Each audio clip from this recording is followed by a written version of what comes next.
Hello friends, ഞാൻ ഷീബ ടെസ്സി. എൻ്റെ പുതിയൊരു വീഡിയോയിലേക്ക് എല്ലാവർക്കും സ്വാഗതം.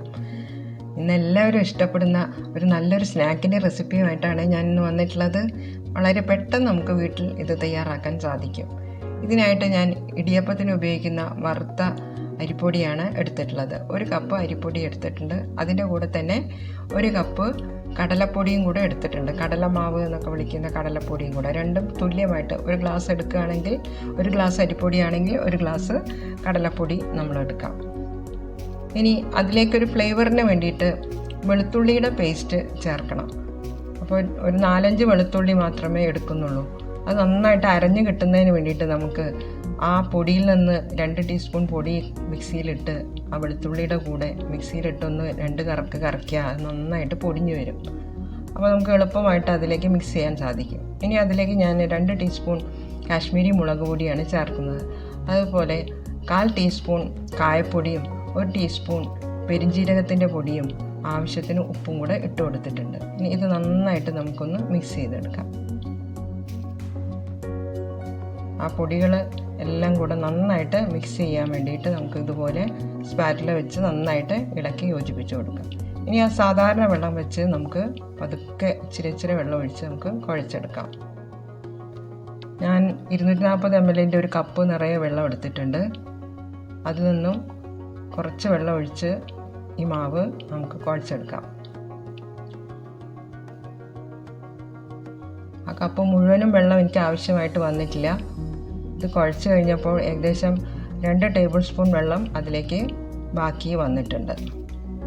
ഇതുപോലെ നല്ല പോലെ മൃദുവായിട്ട് നമ്മൾ ഈ മാവ് കുഴച്ചെടുക്കാം. വലിയ ബുദ്ധിമുട്ടൊന്നുമില്ല ഇത് കുഴച്ചെടുക്കാൻ. ഇത്രയും വെള്ളം എനിക്ക് ബാക്കി വന്നിട്ടുണ്ട്. ഇനി നമുക്ക് പെട്ടെന്ന് അത് ഡ്രൈ ആയി പോകാതിരിക്കാൻ വേണ്ടിയിട്ട് അല്പം എണ്ണ നമുക്ക് അതിൻ്റെ മേലെ നമുക്ക് കുഴച്ച് കഴിഞ്ഞ ശേഷം അല്പം എണ്ണ നമ്മുടെ കയ്യിലെടുത്തിട്ട് അതിൻ്റെ മേലെ നമുക്ക് തൂത്ത് കൊടുക്കാം. ഇതുപോലെ അങ്ങ് അല്പം എണ്ണ അതിൻ്റെ മേലിൽ തൂത്ത് കൊടുത്താൽ മതി. ഇനി ഇത് തയ്യാറാക്കുന്നത് നമ്മുടെ സേവനാഴിയിലാണ്. സേവനാഴിയിൽ നമ്മൾ പക്കാവടയുടെ ഒരു സ്പെഷ്യലായിട്ടുള്ള ഒരു ചില്ല് നമുക്ക് വീട്ടിൽ കാണും.